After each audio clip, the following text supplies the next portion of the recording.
اور مجھے آگے گرفتار کرتی ہے, مجھے ہینڈ کف لگاتی ہے, تو جب نیب کے دفتر کے شیشے جس نے توڑے اس کو کیوں نہیں گرفتار کر رہی؟ ویڈیو موجود ہے, پتھر موجود ہے, سب کچھ موجود ہے, اس کو گرفتار نہیں کیا جا رہا, وہ جناب عیاشی مار رہی. ایک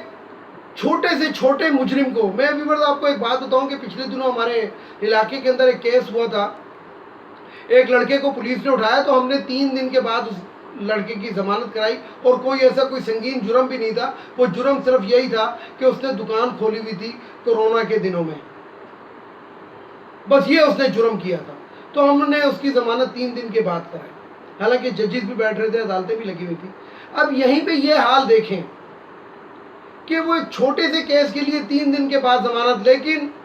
کسی صاحب حیثیت اور صاحب ثروت انسان کو اگر ضمانت دینی ہو تو ہائی کورٹ جو ہے وہ تہہ خانے میں بھی پہنچ جاتی, تہہ خانے میں پہنچ کے ضمانت دے دیتی ہے اور چھٹی کے دن دے دیتی ہے. ادھر ورکنگ ڈیز میں بھی نہیں ملتی, کیونکہ وہ غریب اور امیر کا ایک علیحدہ جو پاکستان کے اندر, یعنی کہ یہ ایک بنیاد ایک ایسی رکھ دی گئی ہے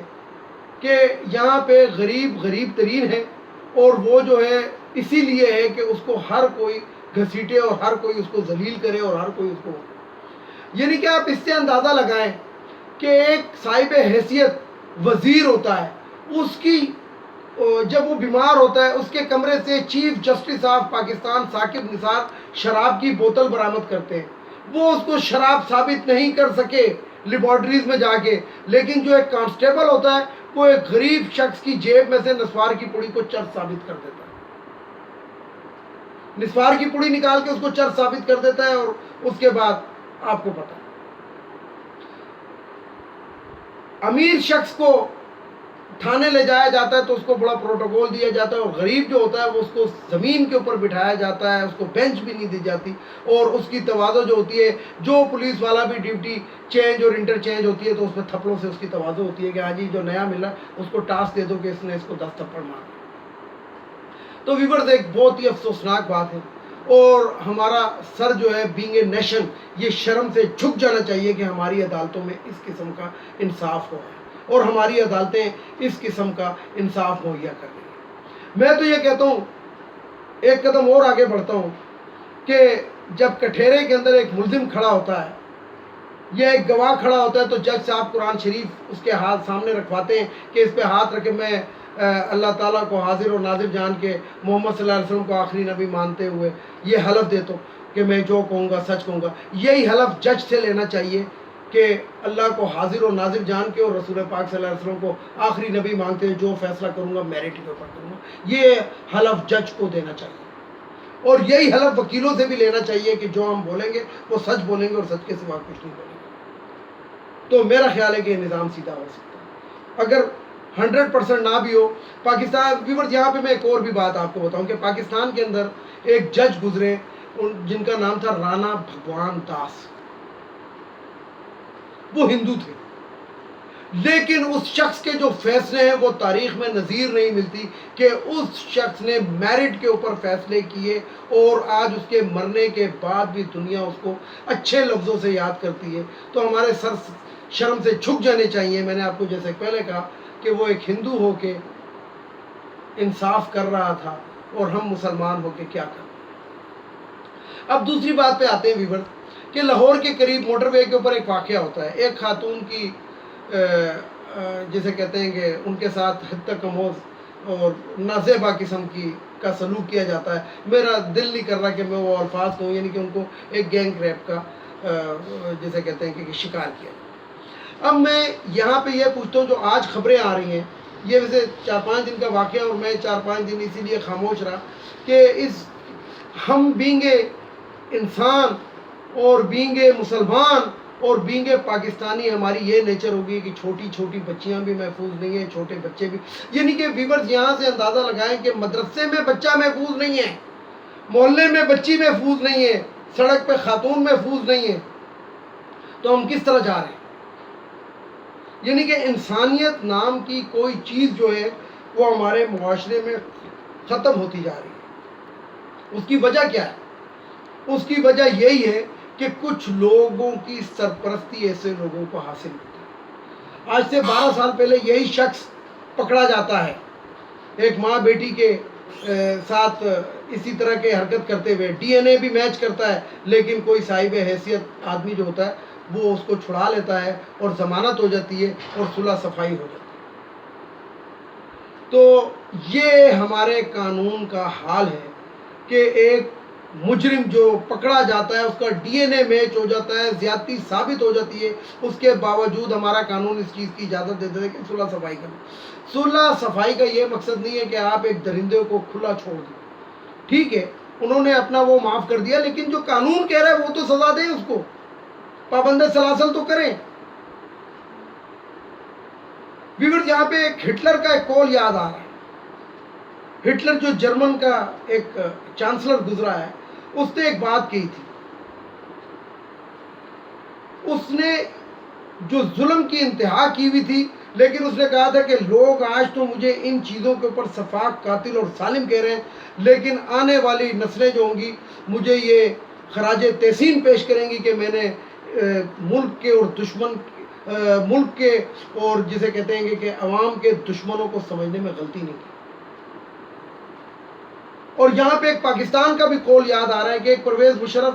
صدر پاکستان رہے، ریٹائرڈ جنرل پرویز مشرف سے۔ اس کا مطلب ہے کہ جن لوگوں کے اوپر اس شخص نے ہاتھ ڈالے تھے اور جن کو اس نے گریبانوں سے پکڑا تھا تو اس نے صحیح پکڑا تھا، کیونکہ اس شخص نے انہی لوگوں کو کرپٹ کہا تھا، انہی لوگوں کو چور، ڈاکو اور یہ کہا تھا، لیکن جس طریقے سے ہم جانتے ہیں کہ ہم لوگوں نے کبھی ایسے شخص کی قدر نہیں کی۔ تو بات یہ ہے کہ ویورز خاتون کے ساتھ اب یہ ایک لمبی کہانی ہے، لیکن میں یہاں پہ اپنے ویور سے، اپنے لوگوں سے، اپنے پاکستانیوں سے ایک بات کہنا چاہتا ہوں۔ آپ کو پاکستان کا پتہ ہے، آپ اسی معاشرے میں رہتے ہیں، آپ اسی معاشرے میں پل بڑھ رہے ہیں، تو مجھے یہ بتائیں کہ کیا آپ اپنی ماں، بہن، بیٹی کو رات 12 بجے کے بعد اکیلے کیوں چھوڑیں؟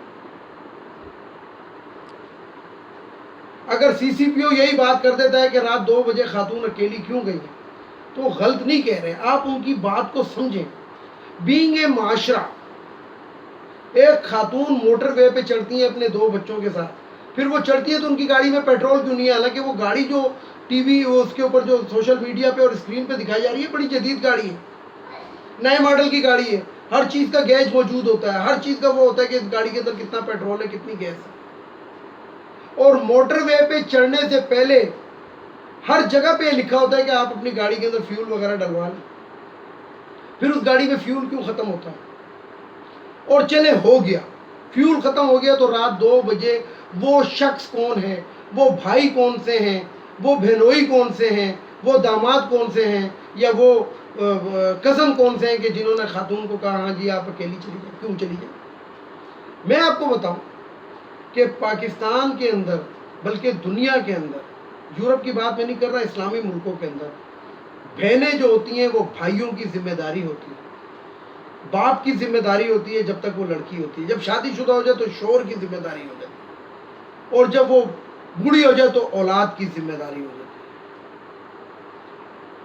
تو اس کے اندر کوتاہی کس کی ہے؟ میں یہ نہیں کہہ رہا کہ جنہوں نے کیا ہے انہوں نے صحیح کیا، نہیں، انہوں نے بالکل غلط کیا ہے، وہ تو انسان کہلانے کے قابل بھی نہیں ہے، نہ وہ انسانیت کے قابل ہیں، نہ وہ کسی رحم کے مستحق ہیں۔ لیکن لوگوں کو بھی یہ بات سمجھنی چاہیے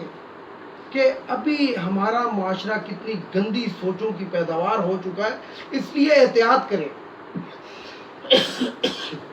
معذرت، بچیوں کے ساتھ، بڑوں کے ساتھ، بچوں کے ساتھ کیا کچھ ہوا ہے، ٹی وی کے اوپر آ رہا ہے، سوشل میڈیا پہ چل رہا ہے، 6 سال ہو گئے، 7 سال ہو گئے یہ کیسز وہ ہو رہے ہیں۔ تو اس لیے خدا کے لیے آپ لوگ بھی سمجھیں۔